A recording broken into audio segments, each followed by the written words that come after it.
قرآن مجید ایک درود پڑھ لیں محمد والا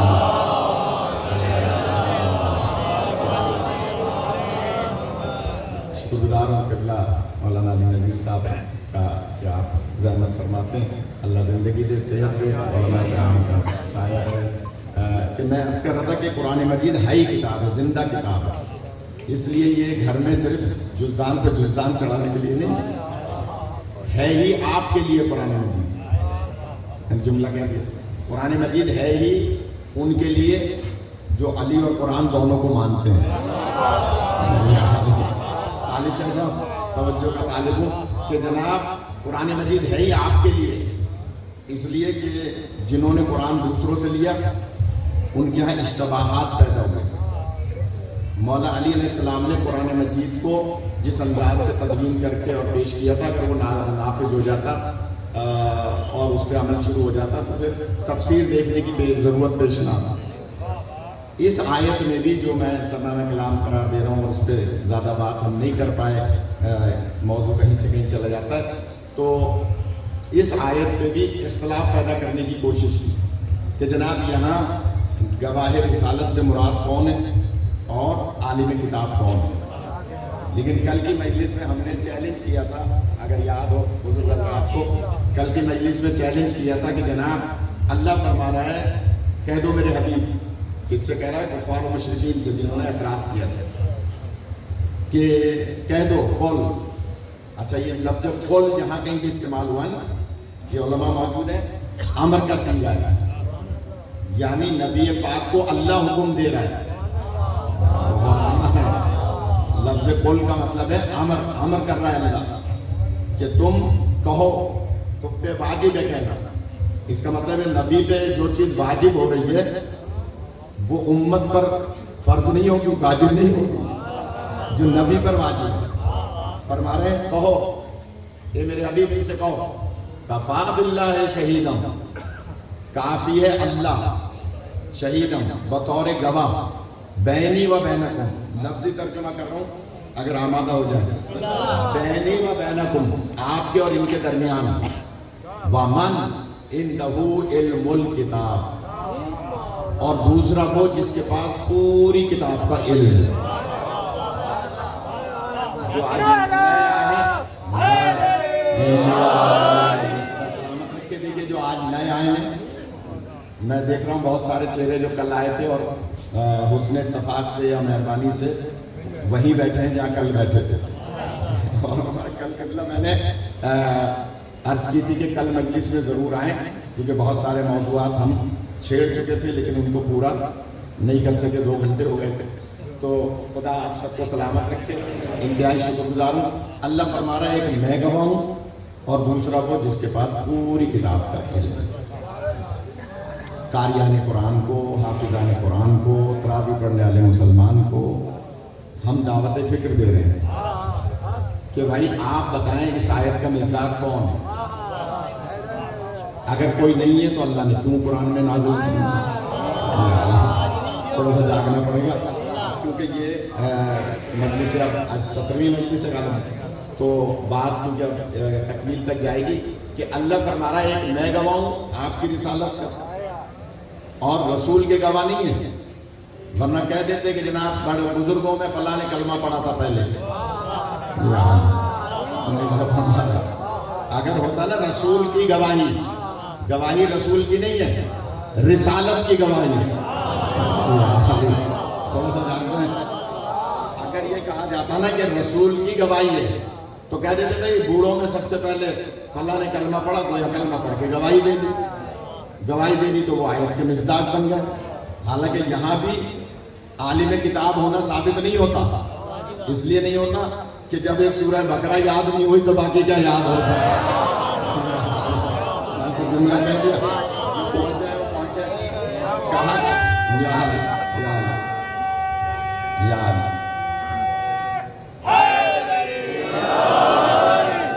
سلامت رکھے. مجھ سے کہتے ہیں ہمارے دوست احباب کو قبلہ ہلکا ہاتھ رکھیں، تو ہلکا ہاتھ رکھیں تو آپ بولتے نہیں، آپ نعرہ نہیں لگاتے.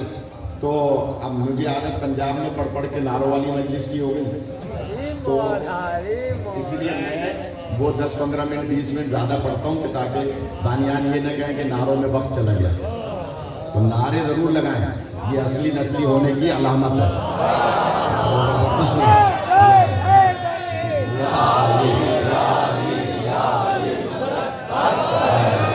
سلامت رکھے. تو بس اس سے کوئی یہ نہیں کہ جناب. اور پھر یہ جو نام ہے نا اس میں اعظم ہے, مولا علی علیہ السلام کا نام ہے, اس میں اعظم ہے. اور ایک جملہ کہہ دوں, قبلہ سے پوچھیے گا, یہ اب تو قبلتین موجود ہیں, اور قبلہ سے پوچھیے گا اللہ کو جو اپنے صفاتی ناموں میں سب سے پہلا نام پسند ہے وہ ہے علی العظیم.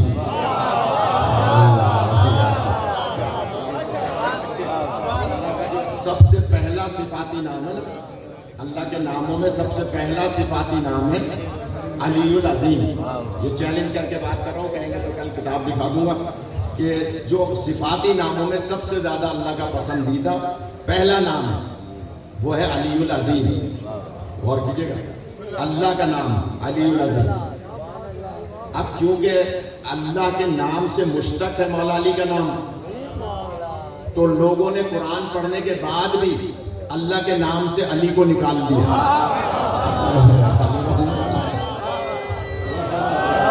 آپ دیکھیں کیا پڑھتے ہیں, ٹی وی پہ بھی بیٹھ کے پڑھتے ہیں صدق اللہ العظیم.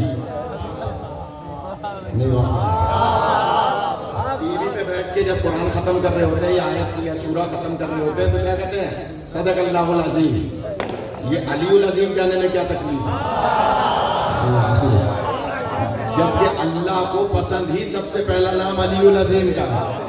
اب میں جملہ کہوں, باقیوں کو تو چھوڑ دیجئے آپ معاملات کو, جب مسلمان علی کی دشمنی میں اللہ ہی کا نام لینا برداشت نہیں کر رہا تو 14 کا نام لینا کیسے برداشت کر رہا.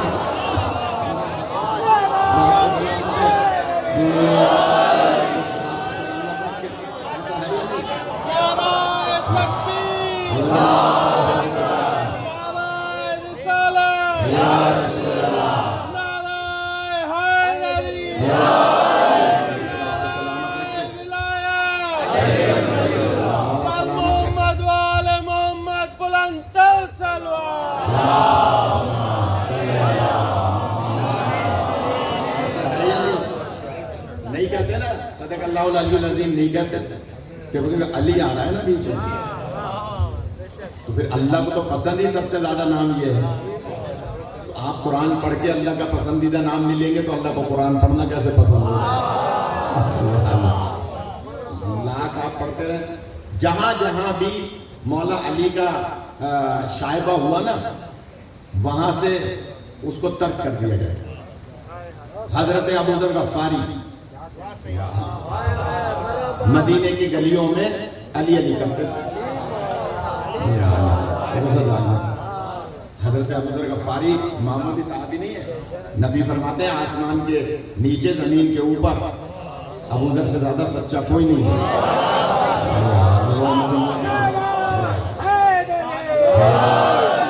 اب کوئی ناراض نہ ہو تو جملہ کہوں, آپ جن کو سچا کہتے ہیں ان کے لیے ایسی حدیث دکھا دیں تو ہم مان لیں گے.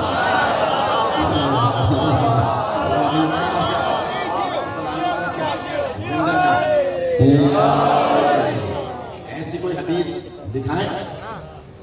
حضرت ابوذر غفاری زمین کے اوپر آسمان کے نیچے ان سے زیادہ نبی فرماتے ہیں سچا کوئی نہیں. اور معرفت کے 9ویں درجے پر تھے. حضرت سلمان 10ویں پہ تھے, یہ 1 درجہ نیچے تھے. اور حضور ہی فرماتے ہیں کہ اگر ابوذر کو سلمان کی معرفت کا پتہ چل جائے تو سلمان کو قتل کر دیں. تو آج مولا علی کا کوئی برداشت فضائل کیسے کوئی کر سکتا ہے. جب جناب سلمان والے فضائل جو مولا علی سے متعلق تھے, جناب سلمان ایک دن بیٹھے ہوئے چولہے پہ کچھ پکا رہے تھے, یعنی سالن پکا رہے تھے, اور اپنا پیر دیا ہوا تھا چولہے میں لکڑی کی جگہ, اپنا پیر دیا ہوا تھا اور اس سے آگ نکل رہی تھی, ہانڈی پک رہی تھی. حضرت ابوذر غفاری کو, حضرت سلمان کی شادی نہیں تھی, بچے نہیں تھے, شادی نہیں تھی, اکیلے رہتے تھے. لہٰذا آ گئے حجرے میں، دوست تھے، پتہ ہے کہ ابو ذر کے یہاں کوئی معاملہ زنانہ ہے نہیں سلمان کے یہاں، لہٰذا جناب ابو ذر ذرا سا اشارہ کر کے شرن اور گھر میں داخل ہوئے، دیکھا ہانڈی پکڑی گئی اور پیر اس میں دیا۔ جناب سلمان نے فوراً پیر باہر کر لیا اور کھڑے ہو کے آگے سلام کرنے، اور پیر ویسے ہی جیسے پیر پہلے۔ تو جناب ابو ذر نے پوچھا، جناب ابو ذر نے پوچھا سلمان یہ کیا دیکھ رہا تھا میں؟ یہ چولہا جل رہا ہے، تمہارے پیر سے آگ نکل رہی ہے، کیا دیکھ رہے تھے؟ انہوں نے کہا یہ راز بتا دیا تو تم گمراہ ہو جاؤ۔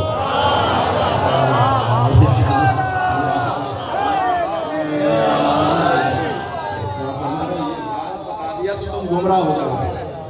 اب بتائیے جب جناب سلمان کی معرفت کو ابو ذر نہیں پہنچ رہے تو علی کی معرفت کو ماضی کا بت پرست کیسے پہنچ سکتا؟ آپ کو زندگی عطا فرمائے،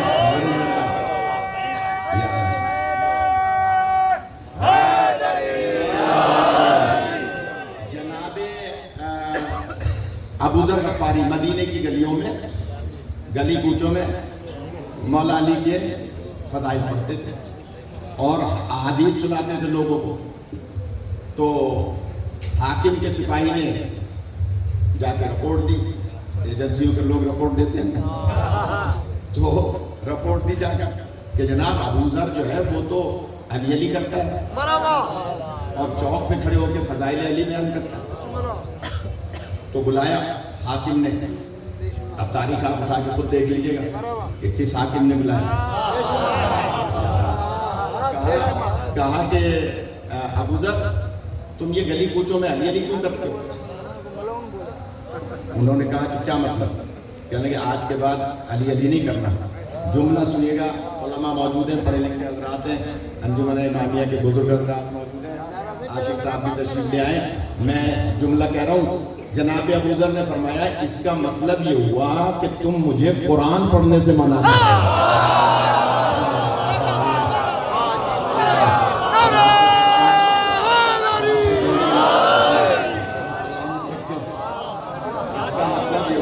مجھے قرآن پڑھنے سے منع کر رہا ہوں، ذکر علی میں کر رہا ہوں تو قرآن کے مطابق کر رہا ہوں۔ تو میں کہاں ہے علی کا ذکر قرآن میں؟ جملہ سنیے گا، نو روایت میں ذمہ دار۔ تو حضرت ابو ذر غفاری فرماتے ہیں یہ بسم اللہ کیا ہے؟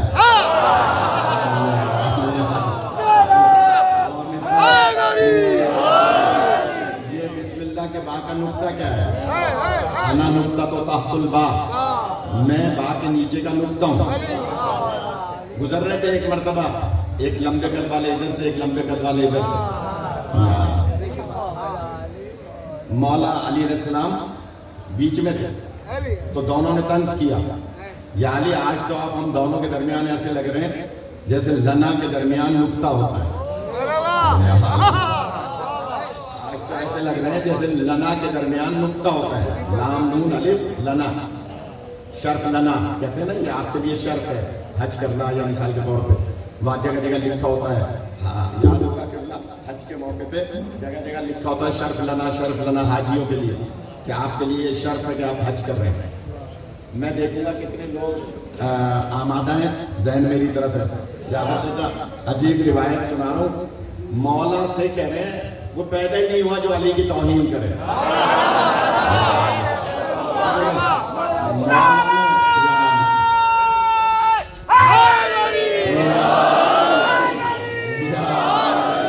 سلامت رکھے، کیا کروں مولانا، تمید باندھنے میں ٹائم لگ جاتا ہے، آمادہ کرنے میں، کہ جناب مولا سے کہا کہ آپ ہم دونوں لمبے لمبے ہیں، آپ بیچ میں، ظاہر ہے کہ ذرا قد مولا کا، تو کہا کہ آپ جو ہے لنا کے درمیان کا نقطہ معلوم ہو رہے ہیں، جملہ کہوں اگر سمجھ جائیں، مولا فرماتے ہیں نقطہ ہٹا دو لا رہ جائے گا،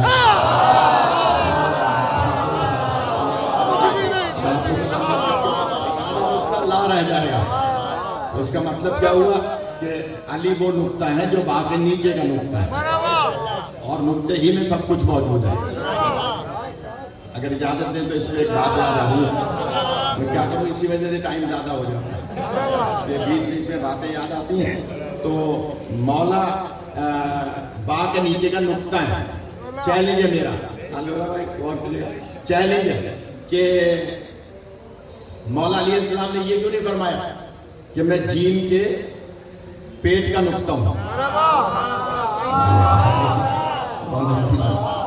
یا خا لکھتے ہیں نا، خا کے اوپر کا نقطہ ہوں، کیوں نہیں فرمایا؟ حروف تہجی میں بہت ساری جگہوں پر ایک نقطہ ہے، چلے جہاں 3 نقطے ہیں ان کو چھوڑ دیں.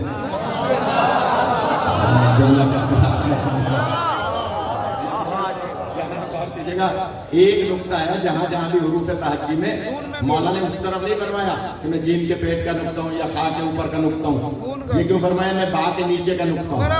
اس میں راز ہے، اس لیے کہ اگر آپ خا کے اوپر کا نقطہ ہٹا دیں گے تو ہا رہ جائے گا. خا کے اوپر کا نقطہ ہٹا دیں تو ہا رہ جائے گا. اگر جیم کے پیٹ کا بھی نقطہ ہٹا دیں تب بھی ہا رہ جائے گا. اس کا مطلب ہے کوئی نہ کوئی بدل میں حرف بن جائے گا. کسی بھی با کے علاوہ کہیں سے بھی نقطہ ہٹائیں گے تو کچھ نہ کچھ دوسرا حرف بن جائے گا، لیکن با کے نیچے سے ہٹا دیں گے تو کچھ بھی نہیں بنے گا.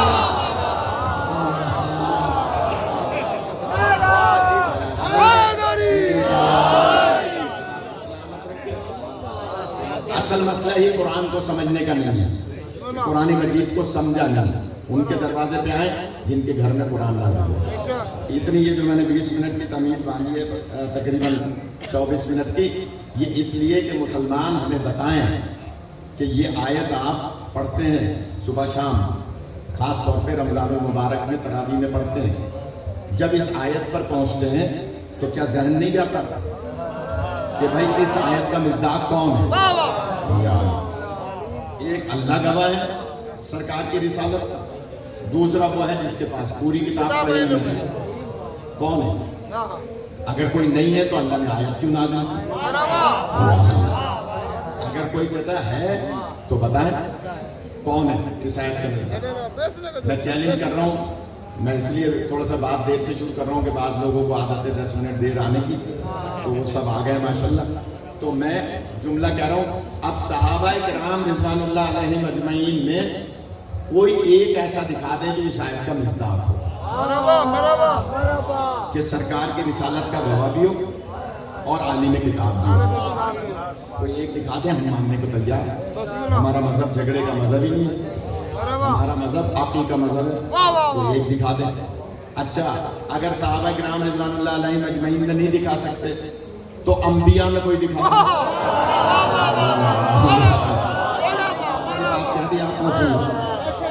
انبیاء علیہ السلام میں کوئی دکھا دیں کہ جو اس آیت کا مصداق ہو، کہ سرکار کی رسالت کا گواہ بھی ہو اور عالم کتاب بھی ہو. کوئی دکھا دیں. اگر آپ کو کوئی نہیں ملے تو آپ قدم گاہ پہ اس عشرے کی ابھی 3 مجلسیں باقی ہیں، ان میں آئیں. اچھا، یہاں آنے سے نکاح ٹوٹتا ہے؟ بعض مولوی کہتے تھے نا بھائی نکاح ٹوٹ جائے گا مجلس میں نہیں جانا. حالانکہ اب میڈیا نے اس بات کو غلط ثابت کر دیا ہے، کیونکہ پہلے خاص طور پہ تعزیے کے لیے کہتے تھے اور کہ تعزیہ مت دیکھنا ورنہ نکاح ٹوٹ جائے گا. آج میڈیا، الیکٹرانک پرنٹ میڈیا، خاص طور پہ چینلز کمپٹیشن میں ریٹنگ بڑھانے کے لیے بڑھ کے تعزیے بھی دکھا رہے ہیں، زلزلہ بھی دکھا رہے ہیں، علم بھی دکھا رہے ہیں، جھولے بھی دکھا رہے ہیں، جلوس بھی دکھا رہے ہیں. اب کس کس کے گھر میں کس کس کی بیوی کا نکاح ٹوٹ رہا ہے، کس کس کا نکاح جو ہے وہ باقی ہے. سارے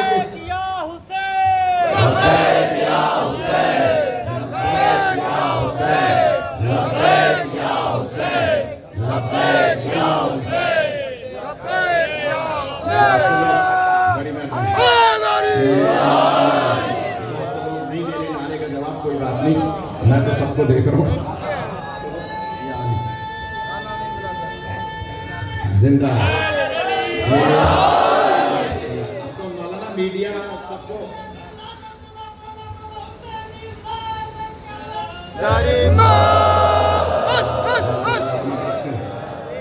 عزت عطا فرمائے کہ جناب یہ شکر ہے کہ ہمارے بھائی کلمہ کو اب سمجھ گئے ملا مولویوں کی باتوں کو، کیونکہ یہاں سے شعور بلند ہوتا ہے۔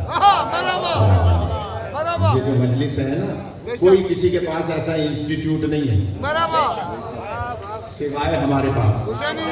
اس لیے جو پڑھے لکھے لوگ ہیں، جو منصف مزاج ہمارے بھائی برادران اہل سنت ہیں، وہ ٹی وی پہ بھی مجلس سنتے ہیں اور مجلس میں بھی آتے ہیں۔ انہیں پتہ ہے کہ بہت ساری چیزیں جو وہاں نہیں بتائی جاتی وہ یہاں بتائی جاتی ہیں، دعوت فکر ہوتی ہے۔ لوگوں کو پتہ چلتا ہے کہ صاحب یہ دروازہ جلائے جانا کیا تھا، لوگوں کو پتہ چلتا ہے کہ یہ فدق چھینا جانا کیا تھا، یہ آخر ماجرا کیا ہے، نہیں بتایا جاتا۔ مدارس میں جو مختلف فرقوں کے مدارس ہیں وہاں سرے سے نہیں بتایا جاتا، آیات قرآن مجید کی تشریح نہیں کی جاتی، اولی الامر سے مراد کون ہے نہیں بتایا جاتا، امام مبین سے مراد کون ہے۔ لہذا ان مجالس میں شعور بلند ہوتا ہے، اور جو بھی ذرا سا بھی کلک کر جاتا ہے وہ دروازہ اہل بیت پہ آ جاتا ہے۔ اس لیے میں گزارش کروں گا کہ یہ دروازہ ہے جنت کا دروازہ۔ آپ دیکھیے مسجد میں جانے کے بھی اصول ہیں، آپ بغیر وضو کے مسجد میں منع ہے کہ آپ مسجد میں جائیں، اگر غسل بھی واجب ہے آپ پہ تو مجبوری ہے، کوئی اور راستہ نہیں ہے تو تیزی سے گزر جانا ہے، آپ رک نہیں سکتے نجاست کی حالت میں مسجد میں۔ آپ نے بے شک کہہ دیا، مجھے ایک بات یاد آ گئی، سرکار نے سب کے دروازے بند کرا دیے تھے۔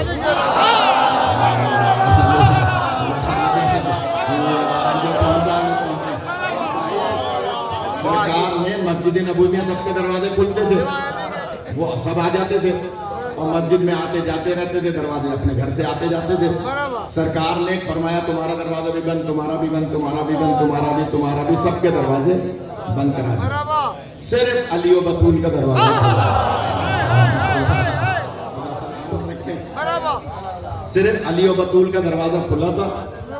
کچھ دن کے بعد صحابہ کرام رضوان اللہ علیہم اجمعین کی ایک ٹیم آئی اور اس نے کہا سرکار آپ نے ہم سب کے دروازے بند کرا دیے، بس علی و بطول کا دروازہ کھلا ہوا۔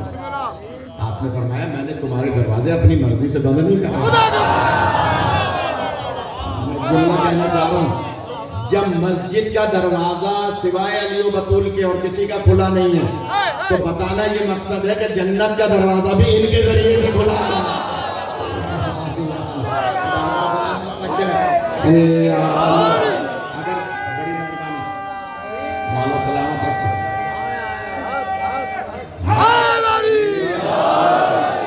ان کے بغیر جنت کا دروازہ بھی نہیں ہے۔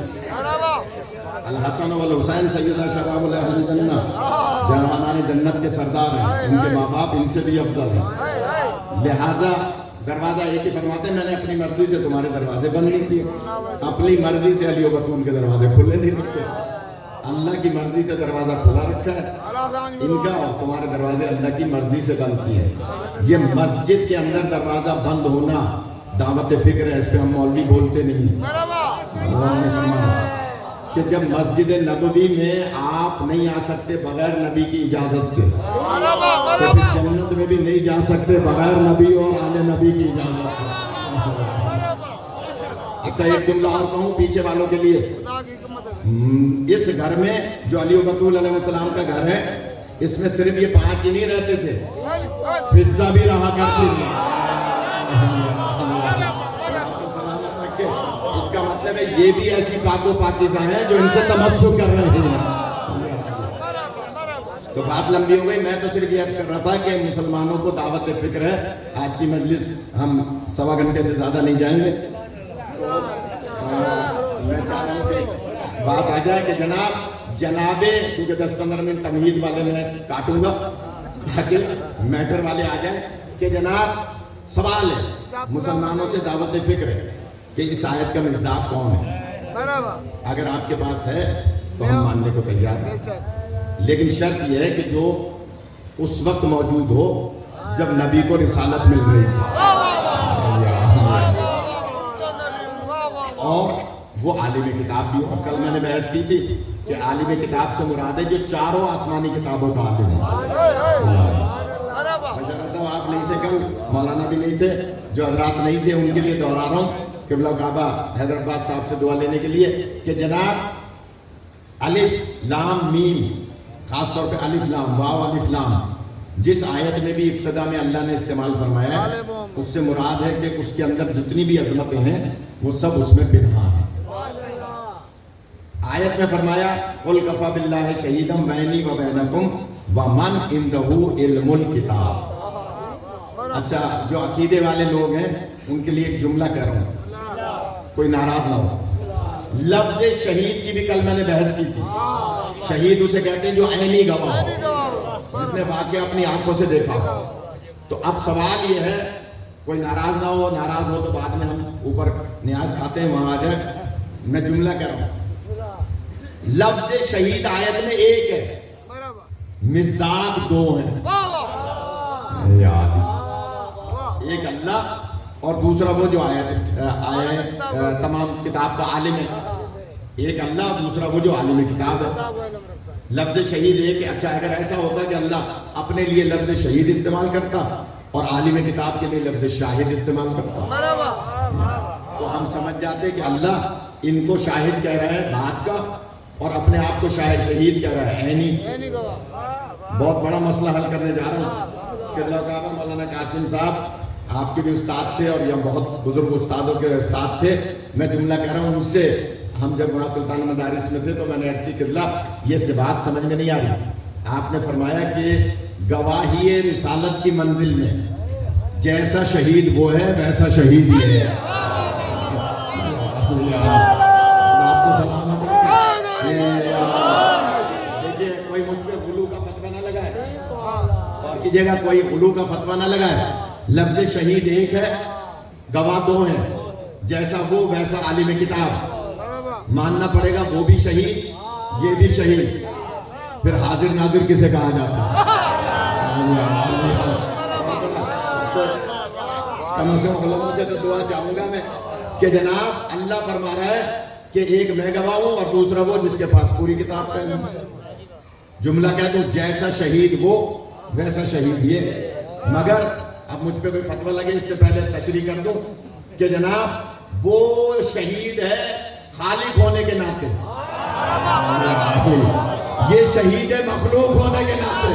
نہ اس جیسا کوئی خالق ہے نہ اس جیسے کوئی مخلوق ہے۔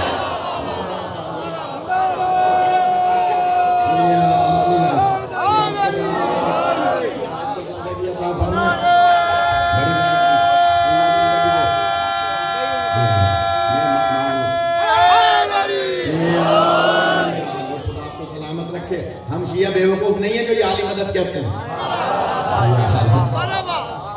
اس لیے کہ ہمیں پتہ ہے جہاں ہم نے یہ عالی مدد کہا اور ہماری مدد ہو گئی۔ کیسے ہو گئی؟ جو رسول کی رسالت کا گواہ ہے۔ ابھی تو ہم نے ثابت کرنا ہے کہ کیسے گواہ ہے۔ آج کی حد تک میں چاہ رہا ہوں کہ یہ ثابت کر دوں، کیونکہ ساجد شاہ صاحب نے کہا گیا جو ہے کہا کہ قبلہ بس ذرا ہلکا ہاتھ رکھیں، تو اس لیے میں جلدی سے جملہ کہہ رہا ہوں کہ جناب اللہ ایک گواہ ہے، دوسرا وہ جس کے پاس پوری کتاب کا ہے۔ کل میں نے مثال دی تھی جب بی بی فاطمہ بنت اسد آئی تھی، دے دوں مثال۔ بہت شکریہ ڈاکٹر صاحب، آپ کے مہمان بھی آئے ہوئے تھے لیکن آپ تشریف لائے، بہت شکر گزار ہوں۔ جلدی سے جملہ کہہ رہا ہوں، مہمان بھی آئے ہیں ساتھ نہیں؟ اچھا، تو جب بی بی گئی تھی خانہ کعبہ کے نزدیک، کل میں نے مثال دی تھی اگر یاد ہے، اور دیوار کعبہ سے مصون تھی، دیوار پھٹی تھی، بی بی اندر تشریف لے گئی تھی، پھر دیوار بن گئی تھی۔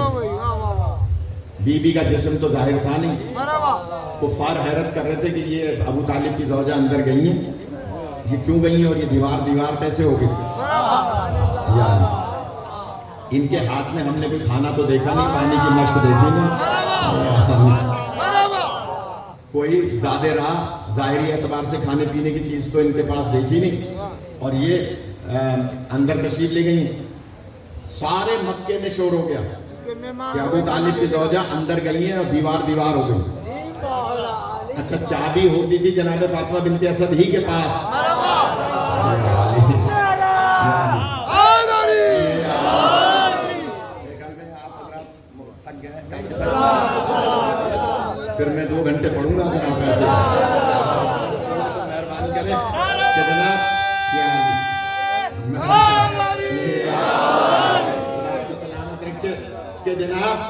ہمارے کراچی کے مولوی تو گھڑی دیکھتے ہیں، دقیقے دیکھتے ہیں، اور میں اپنا خون پسینہ دیتا ہوں تو بہت سے گردن بھی نہیں ہلاتا. تو میں جلدی سے جملہ کہہ رہا ہوں کہ جناب بی بی اندر گئی ہیں، مکے میں شور ہو گیا کہ ابو طالب کی زوجہ کے پاس چابی گھر پہ رہتی ہے. کلید بردار کعبہ تھے جناب ابو طالب. روزانہ جناب فاطمہ بنت اسد صاف کر کے چابی جناب ابو طالب کو دیتی کہ جائیے اور تالا کھول کے اندر خانہ کعبہ کی خدمت کیجیے. آج بی بی فاطمہ بنت اسد جن کے ہاتھ میں چابی تھی وہ گھر چھوڑ کے آئی اور نیا گھر بنوا کے اندر گئی. پھر جملہ کہوں گا میں پیچھے والوں کے لیے. بی بی اندر گئی، تالا کھول کے اندر نہیں گئی. راز کیا ہے؟ لوگ کہتے ہیں کہ 12-14 عالم الغیب نہیں ہیں. مولانا بہت بڑے بڑے مسئلے حل کر رہا ہوں. آپ سے خاص علماء سے دعا لینا چاہ رہا ہوں کہ جناب بی بی کو پتا تھا چابی گھر پہ رکھ کے گئی، تالا کھول کے جا سکتی. اسی لیے علامہ اظہر حسن زیدی صاحب کا ایک جملہ یاد آ رہا ہے، اگر اجازت دیں. میں نے انہیں بہت چھوٹا تھا جب سنا تھا. وہ فرماتے ہیں کہ مولا علی وہ ہیں جنہوں نے اللہ سے نہ دنیا مانگی نہ جنت مانگی.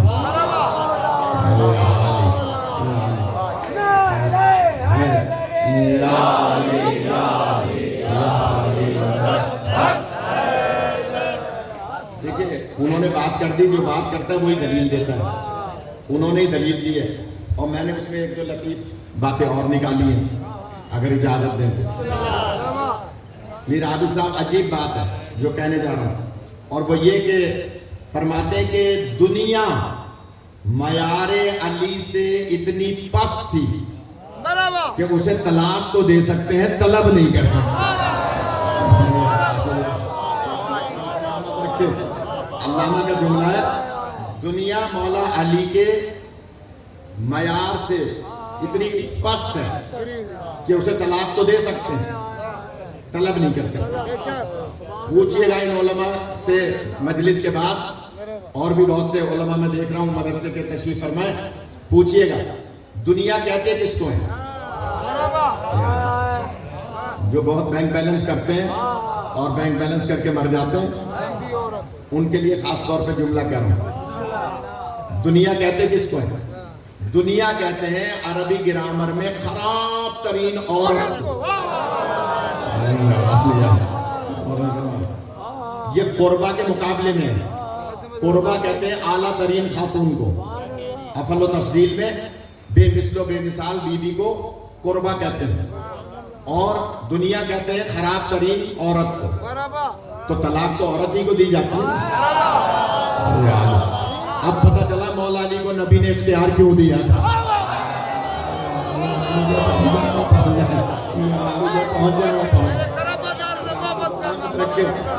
تاریخ اٹھا کے دیکھ لیجیے گا. مولا علی دنیا کو طلاق دیتے ہیں. 3 طلاق دی دنیا کو کیونکہ ان کے معیار سے اتنی پست ہے. اچھا جنت طلب نہیں کی. اب علامہ کا جملہ ہے، ان کے درجات بلند ہوں گے. وہ فرماتے ہیں کہ جنت اس لیے طلب نہیں کی کہ طلب کی وہ چیز جاتی ہے جو دسترس سے باہر ہو.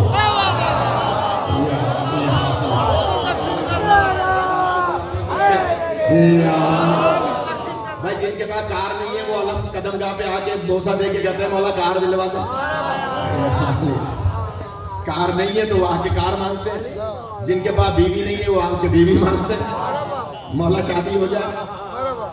یعنی جو چیز دسترس میں نہیں ہوتی وہ مانگی جاتی ہے نا. جس کے پاس جاب نہیں ہے وہ جاب آ کے مانگتا ہے. جس کے پاس جو چیز ہوتی ہے وہ تو نہیں مانگے گا نا. تو مولا علی علیہ السلام کے دسترس سے باہر جنت ہے ہی نہیں. جس کے بچے جوانان جنت کے سردار. خدا آپ کو سلامت رکھے. چلیں آپ نے جملہ دے دیا تو بیچ میں سن لیں. آج دن بھی ہے جو گزرا ہے مولا کا. مامون رشید نے ایک دن مولا رضا علیہ السلام سے پوچھا،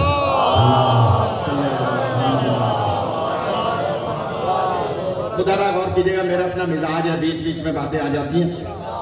مامون ابھی آپ نے جملہ کہہ دیا اور آج ہے بھی دن مولا کا گزرا ہے. مولا سے مامون رشید نے پوچھا یہ سمجھ میں نہیں آتی حدیث کہ آپ کہتے ہیں کہ علی کے لیے نبی پاک نے فرمایا کہ یا علی انت قسیم النار والجنہ، اے علی آپ جنت و دوزخ کے بانٹنے والے ہیں. یہ کیسے ہو سکتا ہے؟ اتنے سارے لوگوں کو جنت، اتنے سارے لوگوں کو جہنم، علی کیسے بانٹیں گے؟ مامون رشید نے پوچھا.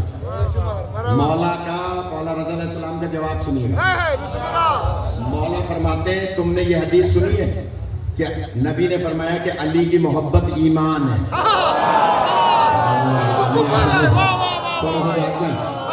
مامون رشید سے مولا نے پوچھا یہ بتاؤ کہ تم نے یہ حدیث سنی ہے کہ علی کی محبت ایمان ہے، نبی فرماتے ہیں. کہاں سنی ہے؟ اچھا یہ بھی حدیث سنی ہے کہ علی سے بغض کفر ہے. علی سے بغض کفر ہے. مامون نے کہا یہ بھی سنی ہے. کہ پھر اس میں تکلیف کیوں ہے؟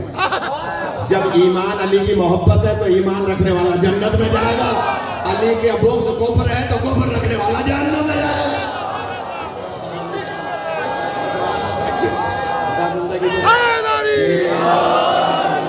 آپ کو سلامت رکھے. کیسے جواب دیتے ہیں معصومین؟ مولا علی رضا علیہ السلام بلندر سلوات.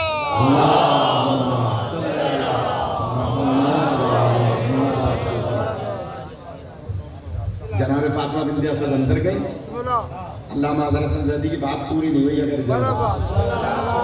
فرماتے ہیں کہ علی نے نہ اللہ سے دنیا مانگی نہ جنت مانگی. پھر ایک جملہ ہے اللہ نے چاہے صاحب کے لیے خاص طور پر، وہ یہ بہت لطیف آدمی ہے، مجھے تو ان کی اب معرفت ہوئی ہے. مولانا صاحب معرفت علماء یہاں تشریف فرمائے. میں جملہ کہہ رہا ہوں کہ علامہ فرماتے ہیں کہ تمام فضیلتیں علی کے دروازے پہ آ کے فضیلتیں حاصل کرتی ہیں. علامہ کا جملہ آپ کو سلامت. صاحب آگے عجیب بات ہے، تمام فضیلتیں بھائی تھکے ہوئے، تمام فضیلتیں علی کے دروازے پہ آ کے فضیلت حاصل کرتی ہیں. اگر علی مدینے میں رہ کے دعا کرتے کہ یا اللہ مجھے نبی بلا لیں اور مجھے علم دے دیں، تو علامہ فرماتے ہیں ہم مان لیتے کہ علی کی تمنا ہوتی کہ علم میرے ہاتھوں میں آیا. لیکن اگر یاد علی پڑھ کے بلا کے علم دیا ہے تو مان لو علم کی تمنا ہے کہ میں علی کے ہاتھوں میں جاؤں.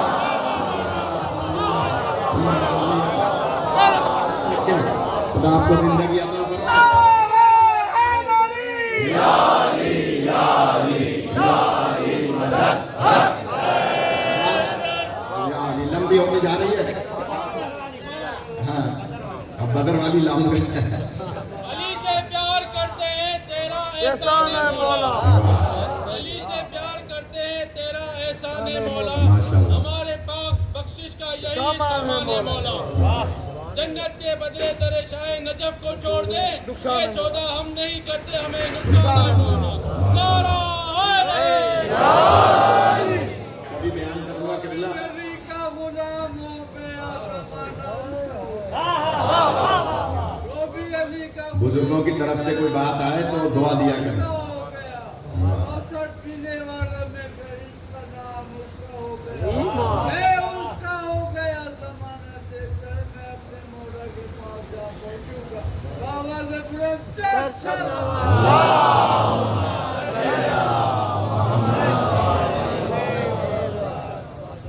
دیکھیے اگر مولا علی علیہ السلام نے پلاننگ کی ہوتی نا، کچھ لوگوں کو انگوٹھیاں سونے چاندی کی دے دی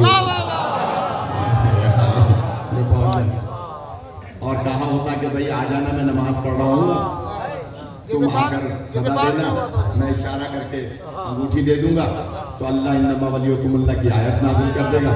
بھاری جملہ کہوں، اگر ایسا نہیں ہوا اور حالت رکوع میں سائل نے آ کر صدا دی اور مولا نے انگوٹھی دے دی اور آیا انما ولیکمُ-اللہ نازل ہو گئی، تو ماننا پڑے گا کہ علی کی تمنا نہیں ہے کہ میں ولی بن جاؤں، ولایت کی تمنا ہے کہ میں علی کے پاس جاؤں۔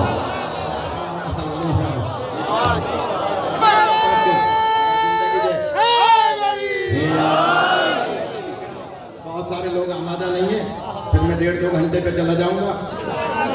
میں چاہوں کہ جلدی جلدی بات پہ آ جائیں کہ جناب علی کی تمنا نہیں تھی کہ علم میرے پاس آیا، علم کی تمنا تھی۔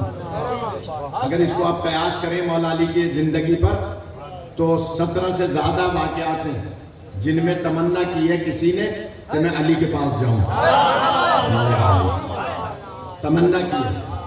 ان 17 کو میں چھوڑ رہا ہوں، لیکن صرف ایک جملہ کہہ رہا ہوں، اور وہ یہ کہ اعتراض کر دیا کسی نے کہ جناب کعبہ تو علی کے گھر مل گیا، یا علی کعبے کے پاس تو ان کی ماں آئی ہیں، تو یہ فضیلت ٹوٹ گئی، کعبہ ان کے پاس نہیں گیا، ساری فضیلتیں علی کے پاس آئی ہیں، علی کی ماں کعبے کے پاس آئی ہیں، تو یہ نعوذ باللہ فضیلت ٹوٹ گئی کہ کعبہ علی کے گھر جاتا تو مان لیتے۔ تو اب جملہ کہہ دوں، اگر فاطمہ بنت اسد، زور دے کے کہہ رہا ہوں اپنے مزاج کے خلاف، گھر سے چابی لے کر دروازہ کھول کے اندر جاتی تو ہم سمجھ لیتے کہ فاطمہ بنت اسد کی تمنا ہے کہ علی اس میں پیدا ہو۔ اگر علیحدہ سے در بنا ہے تو مان لو کعبے کی تمنا ہے کہ علی اس میں پیدا ہو۔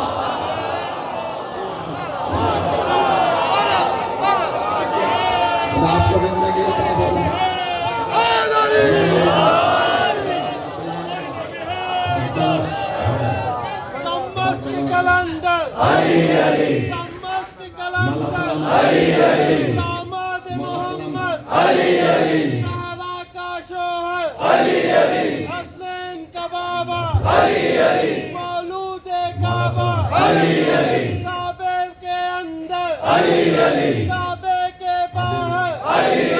جنت کے در پہ جبریل کے پر پہ جنت میں ملیں گے، پھر جام پیئیں گے، پھر خوب پیئیں گے، سورج کی کرنیں، موجوں کی روانی، نعرہ حیدری، یا علی یا علی یا علی اگر علیحدہ سے در بنا ہے تو مان لو کعبے کی تمنا ہے کہ علی اس میں آئے۔ اسی لیے اللہ نے اس کو مسجود بنایا ہی تب جب علی اس میں آ گیا۔ جانتے ہیں ہر سال حج پہ جانے کا شرف ہوتا ہے، تو ایک دفعہ ایک متوع میں روضہ رسول کی طرف باہر گنبد خضرا کی طرف ہاتھ اٹھا کے دعا کر رہا تھا، سب مومنین کے لیے وہاں ہم دعا کرتے ہیں، تو دعا کر رہا تھا تو ایک متوع آ گیا، یہیں کا تھا ہمارے رحیم یار خان کا، اور وہ آ کر کہنے لگا کہ میں شلوار قمیض میں تھا، کہنے لگا کہ تم پاکستانی لوگ بدعت کرتے ہو، یہ روضہ رسول کی طرف ہاتھ کیوں کیا ہوا ہے؟ اس نے جملہ کہا، اس نے کہا ہاتھ اٹھایا جاتا ہے زندہ کی طرف، کہتا ہے ہاتھ اٹھاتے ہیں زندہ کی طرف، نعوذ باللہ زندہ نہیں۔ اب میں اس سے دلیلیں پوچھ رہا تھا، میں نے کہا پھر یہ سورہ جمعہ میں کیا ہے؟ هو الذی بعث فی الامین رسولا منھم یتلو علیہم آیاتہ، میں نے کہا یہ کیا ہے؟ مولانا جمعہ پڑھاتے ہیں، خدا سلامت رکھے ان کے والد کو، ان کے بچوں کو، ان کے شاگردوں کو، تمام کو۔ جمعے میں کیا پڑھتے ہیں سورہ جمعہ میں؟ یہ یتلو جو ہے مضارع کا صیغہ ہے کہ جو آج بھی تعلیم دے رہا ہے کل بھی تعلیم دے رہا ہے،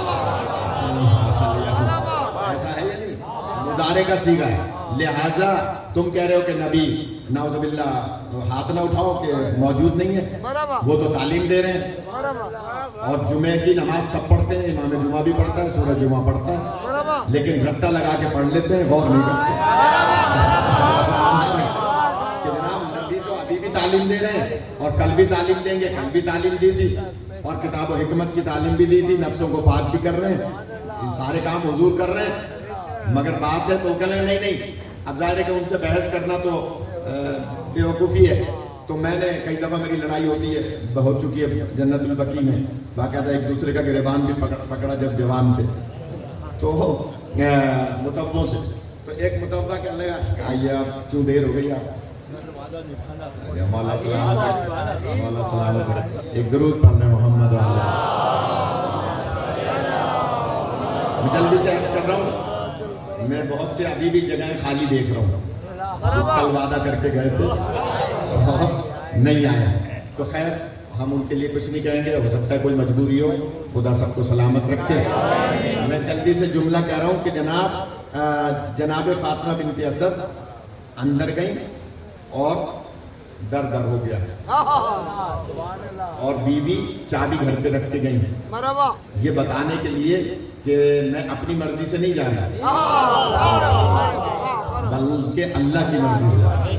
مولا علی علیہ السلام نے اللہ سے کچھ نہیں مانگا، کیوں نہیں مانگا؟ اس لیے کہ ساری فضیلتیں علی کے دروازے پر آ کر فضیلتیں حاصل کر رہی ہیں، لہٰذا یہ وہ ہیں کہ جو اللہ، جلدی سے آیت پہ آ جاؤں کہ اللہ تعالیٰ فرما رہا ہے کہ ایک میں گواہ ہوں اور دوسرا وہ جس کے پاس پوری کتاب ہے۔ اب دعوت فکر ہے کہ جناب بتائیے وہ کون ہے جو اس آیت کا مصداق ہے۔ اگر آپ کو نہیں ملے تو 13 رجب کو خانہ کعبہ میں آئیں، یعنی چھوڑ دی میں نے ساری باتیں، اس بچے کی بار بار خواہش ہے تو میں عرض کر دوں کہ لفظ مولا تاریخ عرب میں سب سے پہلے مولا علی نے بدر کے میدان میں اللہ کے لیے استعمال کیا۔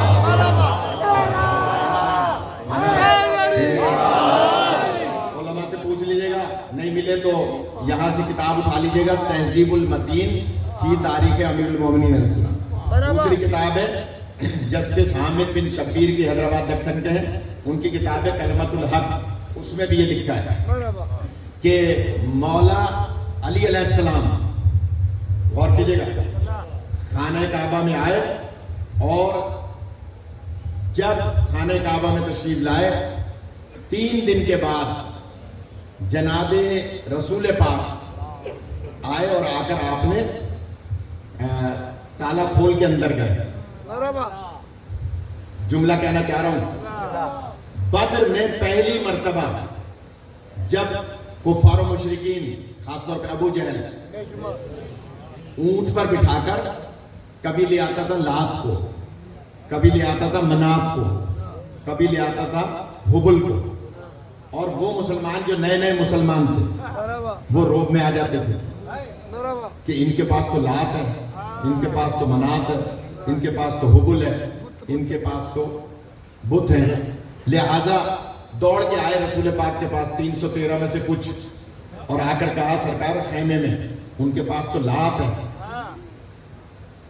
ایک بزرگ خطیب گزرے ہیں علامہ عرفان حیدر آبادی صاحب، ان کا جملہ یاد آ رہا ہے، وہ فرماتے ہیں کہ نبی پاک کے پاس مسلمان آئے جو تازہ مسلمان تھے، جن کو اجازت نہیں تھی ان بتوں کی اس زمانے میں بھی جب وہ مسلمان نہیں تھے، وہ آ کے روب میں آ کے کہتے ہیں سرکار ان کے پاس تو لات موجود ہے۔ علامہ فرماتے ہیں نبی پاک اب اپنے صحابہ کو بت تو نہیں دے سکتے، البتہ بت شکن دے سکتے ہیں۔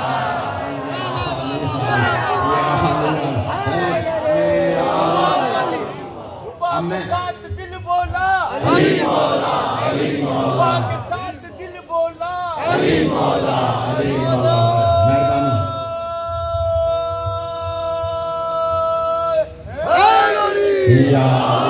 سلامت علیکم، جلدی سے سمیٹ رہا ہوں کہ جناب نبی پاک نے فرمایا، علی خیمے میں موجود تھے، اور یہ لکھا ہے سیرت ابن ہشام میں کہ اس وقت جب صحابہ کرام نے آ کے کہا کہ سرکار وہاں تو لات موجود ہے، جنگ پہلی جنگ ہے نا، تازہ مسلمان ہیں، اسلام کی پہلی جنگ ہے، بقول ڈاکٹر پر اسرار کے ابھی راز و رموز سے واقف نہیں ہے، کہیں چوری چھپے شراب بھی پی لیتے تھے، کہیں جو ہے بتوں کی بھی پوجا کر لیتے تھے، آہستہ یہ اس کے جملے ہیں ڈاکٹر اسرار کے کیوں ٹی وی پر، کہ کیونکہ نئے مسلمان تھے، بتدریج اسلام رائج ہوا تھا، نافذ ہوا تھا، پرانی عادتیں بہت آہستہ چھوٹتی ہیں، لہٰذا جو لوگ دیر سے آتے ہیں دیر کے آنے کے عادی ہیں ان کی بھی عادت دیر سے آنے کی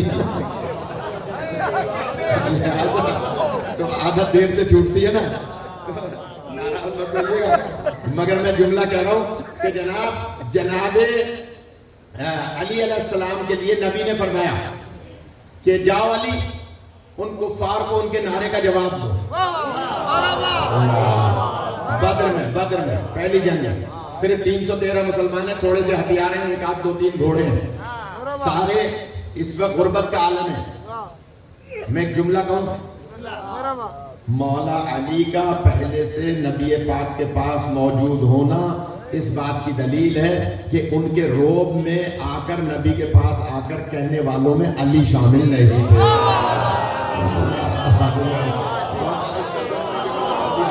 آپ کو سلامت رکھے نبی نے فرمایا یا علی جاؤ ان کے نعرے کا جواب دو چیلنج ہے میرا تہذیب المتین اٹھا کے صبح ہی دیکھ لیجئے گا 2 جلدوں پر ہے وہ بھی لکھا ہے کہ جیسے ہی نبی پاک نے فرمایا جاؤ یا علی کفار کو ان کے نعرے کا جواب دو کفار 1000 تھے اور یہاں 313 تھے مولا علی نے نبی پاک سے کوئی سوال نہیں کیا فوراً اٹھے تیزی سے گئے ایک پتھر پہ جا کے کھڑے ہوئے جیسے ہی پتھر پہ جا کے کھڑے ہوئے اب جملہ سخت ہے جو میں کل نہیں بیان کرنا چاہ رہا تھا لیکن چلیں اس بچے کے اصرار پہ جیسے ہی مولا پتھر پہ جا کے کھڑے ہوئے اور اعلان کیا اے کفار و مشرکین کیا نعرہ ہے تمہارا کیا روب ڈال رہے ہو مسلمانوں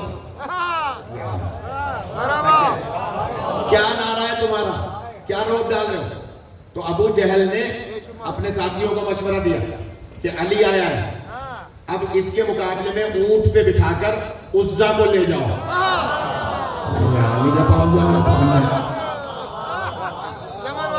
تو تم بھی نہیں دے رہے اور کہہ رہے ہو کہ بیان کرو عزا تھی بتنی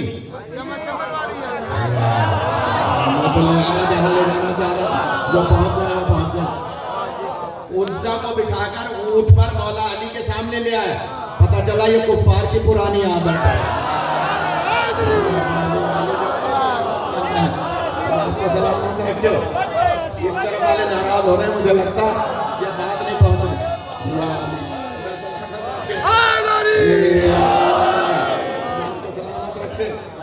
لہذا یہ امریکہ ہوتا تو میں اور کھل کے بیان کر دوں کہ جناب کہا کہ علی کے مقابلے میں لے جاؤ اونٹنی پر عزا کو بٹھا کر مولا کے سامنے لیا یا علی ہمارے پاس عزا ہے عزا کی ہر آدمی پوجا نہیں کر سکتا تھا اس کے لیے خاص ہوتے تھے مخصوص وی آئی پی بتنی تھی لہذا کوئی اس کی تاریخ اٹھا کے دیکھ لیں عام آدمی پوجا نہیں کر سکتا تھا جو ڈھیر سارا سونا لا کے سامنے رکھے وہ پوجا کر سکتا تھا لہذا اس زمانے میں کفار کے دور میں لہذا لے آئے اونٹنی پر مولا نے ایک مرتبہ عزا کو دیکھا ایک مرتبہ صحابہ کو دیکھا ایک مرتبہ آسمان کی طرف دیکھا اور ہاتھوں کو بلند کر کے فرمایا اے کفار و مشرکین اتنے ہاتھ بلند کیے کہ آپ کی سفیدی بغل ظاہر تھی اتنے ہاتھ بلند کیے فرمایا اے کفار و مشرکین تمہارے پاس عزا ہے تو کیا ہوا ان اللہ مولائی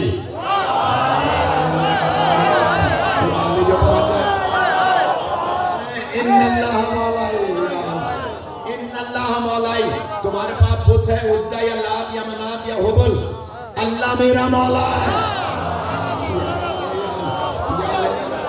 آپ کو سلامت رکھے اللہ میرا مولا ہے جملہ کہوں اس وقت قرآن کی آیتیں نازل ہوئی ہیں اللہ نے تصدیق فرمائی ہے کہ علی نے اللہ کو مولا کہا ہے تاریخ عرب میں آدم سے لے کر خاتم علیہ السلام تک بدر کے میدان تک اگر کسی نے سب سے پہلے اللہ کو مولا کہا ہے تو وہ بدر کے میدان میں 1000 کفار کے سامنے علی نے اللہ کو مولا کہا ہے اب اللہ جواب دے گا علی تم نے 1000 کفار کے سامنے مجھے مولا کہا اب 1,24,000 صحابہ کے سامنے میں تمہیں مولا نہ بناؤں تو میں اللہ ہے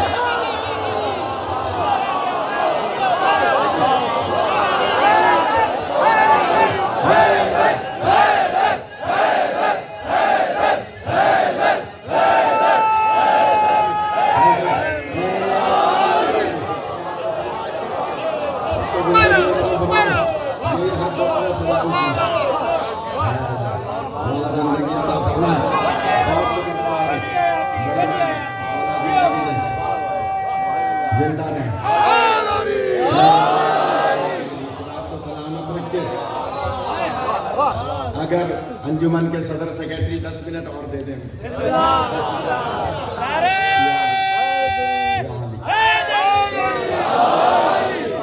کل اور کم پون گھنٹہ پڑھ لیں گے. آج تک پڑھنے دیں تھوڑا سا. خدا سلامت رکھے. عاشق صاحب اجازت ہے. یا کیا کر رہے ہو؟ آپ کو سلامت رکھے. بڑی زندگی ہو. اللہ سلامت رکھے. تاریخ عرب میں پہلی مرتبہ اللہ کو ہمارے بھائی لوگ کہتے ہیں نا مولا مولا کیا ہے. آپ کچھ چپ ہو گئے جب سے طارق جمیل صاحب نے کہا. جب سے طارق جمیل صاحب نے کہا ہے. اور انہوں نے تو بڑا سخت جملہ کہا تھا جو یوٹیوب پر بھی موجود ہے کہ میں من کن تو مولا و فاض علی مولا کہہ رہا ہوں تو تمہارے منہ کیوں سوج رہا ہے.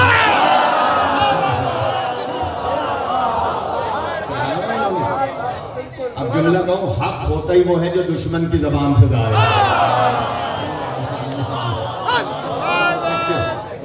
حق ہوتا ہی وہ ہے جو غیر کی زبان سے ظاہر ہے. تو آ جائیں گے سب آہستہ آہستہ قیامت سے پہلے.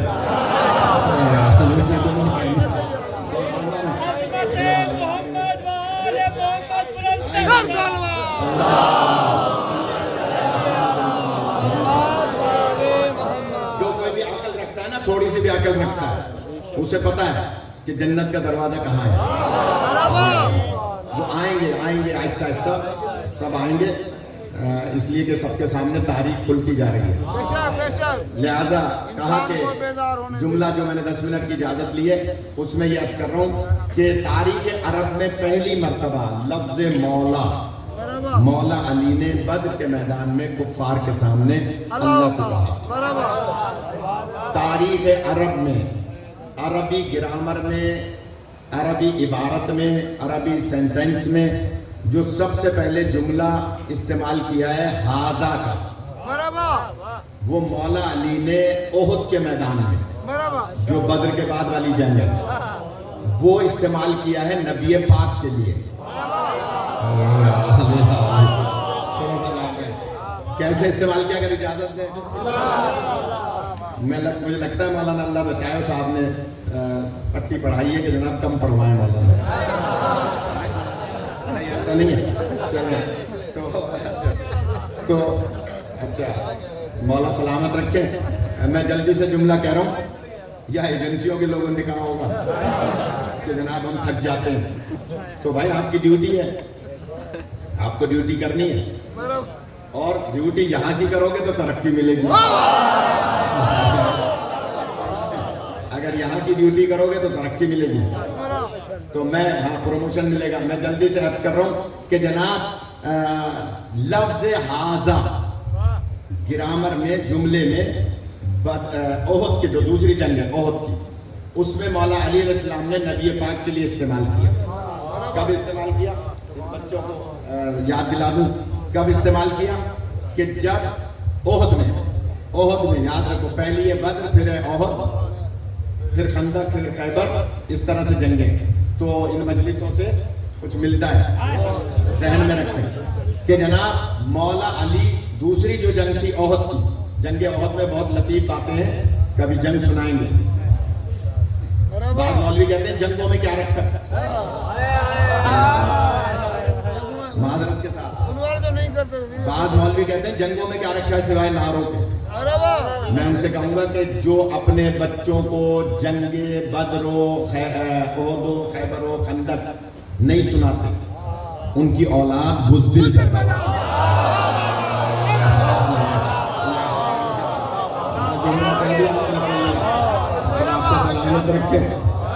ان کی اولاد بزدل پیدا ہوتی ہے. یہ جنگیں اگر سنانے کے لیے نہیں ہے تو ہوئی کیوں تھی. یہ جنگیں اگر مجلس میں بیان کرنے کے لیے نہیں ہے تو قرآن میں کیوں ان کا ذکر ہے. اس کا مطلب ہے کہ جنگیں سنائیں. جنگ سنانے سے پتہ چلتا ہے کہ کون ہے جس کی ماں نے نام حیدر رکھا؟ آپ سلامت رکھے. اس میں بھی بڑا راز ہے حیدر کیوں نام رکھا تھا، لیکن پھر کبھی عرض کروں گا. ابھی یہ بات سن لیں کہ جناب احد کے میدان میں جب سرکار کے دندان مبارک شہید ہوئے تو شیطان نے اعلان کیا احد کی پہاڑیوں پر کہ نعوذ باللہ نبی قتل ہو گئے. یہ آواز گونجی تھی، باقاعدہ گونجی تھی. کچھ لوگوں نے پہاڑ پہ چڑھتے ہوئے شیطان کے نعرے کو سمجھا نہیں کہ یہ کون کس کی آواز ہے، اور انہوں نے جواب دیا کہ جب نبی دنیا میں نہ رہے تو ہمیں میدان میں رہنے کی کیا ضرورت ہے. اب صاحب ناراض ہونے لگ رہا ہے. بھائی ناراض نہ ہو تو جملہ کہوں. محبت کا تقاضا کیا تھا؟ محبت کا تقاضا یہ تھا پروانہ بننا آسان ہے، شمع پہ جلنا مشکل ہے. کہ جناب جواب کیا آنا چاہیے تھا؟ جواب یہ آنا چاہیے تھا کہ جب نبی دنیا میں نہ رہے تو ہمیں دنیا میں رہنے کی کیا ضرورت ہے. نہیں، مگر وہاں کیا جواب تھا کہ جب نبی دنیا میں نہ رہے تو ہمیں میدان میں رہنے کی کیا ضرورت ہے. چلے گئے سب کے سب. مولا علی علیہ السلام نے نبی پاک کو بلند کیا، اتنا بلند کیا، اتنا بلند کیا کہ علی چھپ گئے تھے، نبی ظاہر تھے.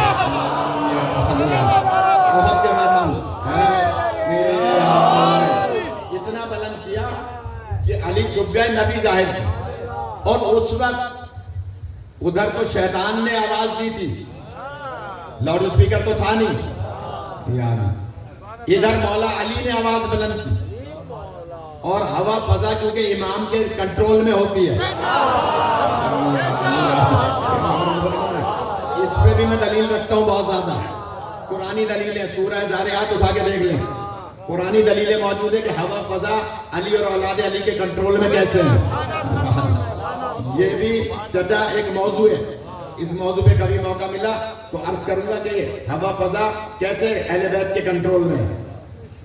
مجھ سے ایک صاحب نے پوچھا کہ جناب یہ کیسے آواز پہنچ جاتی تھی لوگوں کے کانوں تک جب مولا سلونی کا دعویٰ کرتے تھے. خانہ کعبہ کی دیوار سے ٹیک لگا کے بھی حج کے موقع پہ اعلان کرتے تھے. لوگ طواف کر رہے ہوتے تھے، مولا ٹیک لگا کے اسی جگہ پہ جو مقام امام زمان کہلاتا ہے حجر اسود کے پاس، یہیں پر مولا کھڑے ہو کر، حاجی جو ہیں انہیں یاد ہوگا، یہیں کھڑے ہو کے مولا علی علیہ السلام اعلان فرماتے تھے سلونی قبل تفتدونی حج کے موقع. تو کسی نے سوال کیا تھا حاجی تو طواف کر رہے ہوتے تھے، مولا تک کیسے آواز پہنچ جاتی، مولا کی صحابہ تک کیسے پہنچ جاتی تھی؟ میں نے کہا ایسے ہی پہنچ جاتی تھی جیسے غدیر میں نبی کی آواز ہر صحابی کے کام کرتا ہے. کیونکہ نبی اور علی کو کنٹرول دیا ہے اللہ نے. خیبر سے مدنی آواز پہنچی صحیح. کیسے پہنچ گئی یہ پورا ایک چیپٹر ہے، پھر کبھی عرض کریں گے. سورہ زاریات کی روشنی میں اس پہ بیان کرتا ہوں، لیکن آج کی حد تک مولا نے ہوا کو حکم دیا کہ پہاڑوں کے اس طرف بھی، پہاڑوں کے اس طرف بھی، پہاڑوں کے اس طرف بھی، پہاڑوں کے اس طرف بھی یہ میری آواز پہنچاؤ. اور کیا آواز تھی؟ نبی پاک کو ہاتھوں پہ بلند کر کے کہ نبی کے گویا بغل کی سفیدی ظاہر تھی، علی چھپے ہوئے تھے، نبی ظاہر تھے. اور علی نے زور سے اعلان فرمایا، ہوا کو حکم دیا کہ جو بھی گھروں کی طرف جا رہے ہیں، پہاڑوں کی طرف جا رہے ہیں، غاروں کی طرف جا رہے ہیں، ان تک یہ پیغام پہنچا دو، ھذا محمد رسول اللہ.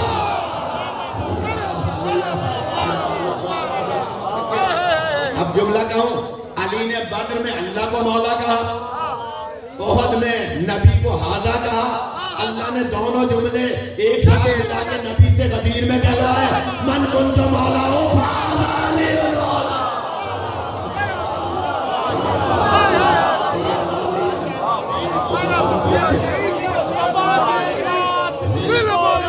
علی مولا، علی مولا، علی مولا، علی مولا، علی کے ساتھ نبی بولا، علی مولا، علی مولا، نعرہ حیدری، خدا آپ کو سلامت رکھے. ہم دعوت فکر دے رہے ہیں اور کل اور انشاءاللہ آئندہ کی تینوں مجالس میں ثابت کریں گے کہ وہ گواہ رسالت اور عالم کتاب کون ہے. جب رسول پاک کی رسالت کا گواہ اور چاروں آسمانی کتابوں کا عالم آپ کو مل جائے تو پھر حق بنتا ہے کہ آپ اس کے دروازے پر آئیں. لہذا ثابت کریں گے انشاءاللہ. خدا آپ سب کو سلامت رکھے، سوائے غم اہل بیت کے کسی غم میں مبتلا نہ ہوں. عزیزارو، آپ سب جانتے ہیں کہ یہ ان بیویوں سے منسوب دن ہے کہ جو ایسے گردن ہاتھ بنوا کر اپنے بالوں سے اپنے چہرے کو چھپایا. یہ وہ بیویاں ہیں آپ سب جانتے ہیں کہ قدرت نے مولا حسین علیہ السلام کو جو تحفے دیے تھے ان میں ایک تحفہ رباب بھی ہے، ایک تحفہ سکینہ بھی ہے، ایک تحفہ علی اصغر بھی ہے. جن کی چھوٹی چھوٹی اولاد ہے وہ اس مسائل کو سمجھیں گے. عزیزانو، خدا آپ کو کسی غم میں نہ رلائے. یہ روایت ابو حمزہ سمالی کی ہے. علماء موجود ہیں کہ ایک مرتبہ شدید گرمی تھی، مدینے میں شدید گرمی تھی، لوگ دیواروں کے سائے کو تلاش کر کے گزرتے تھے. ابو حمزہ کہتے ہیں، خود ان کی روایت ہے، ابو حمزہ کہتے ہیں کہ ایک دن میں مولا سجاد علیہ السلام کی خدمت میں پہنچا اور میں نے دروازے پر دستک دی. مولا کا حجرہ گھر کے اندر کی طرف تھا اور صحن میں ایک پردہ ٹنگا ہوا تھا. مولا نے اندر سے آواز دی، ابو حمزہ آ جاؤ، پردے کا انتظام ہے، تم آ جاؤ. تو ابو حمزہ کہتے ہیں میں تیزی سے گرمی کی وجہ سے، سخت دھوپ کی وجہ سے، ظہر کے بعد کا ٹائم تھا، میں تیزی کے ساتھ صحن سے گزرتا ہوا جب مولا کے حجرے میں پہنچا تو میری آنکھوں میں آنسو تھے. میں نے مولا سے کہا، مولا آپ تو کریم امام ہیں، آپ تو غلاموں اور کنیزوں کو کبھی سزا نہیں دیتے ہیں. مولا آپ تو غلاموں اور کنیزوں کو کبھی سزا نہیں دیتے ہیں، آپ تو کریم ابن کریم ہیں.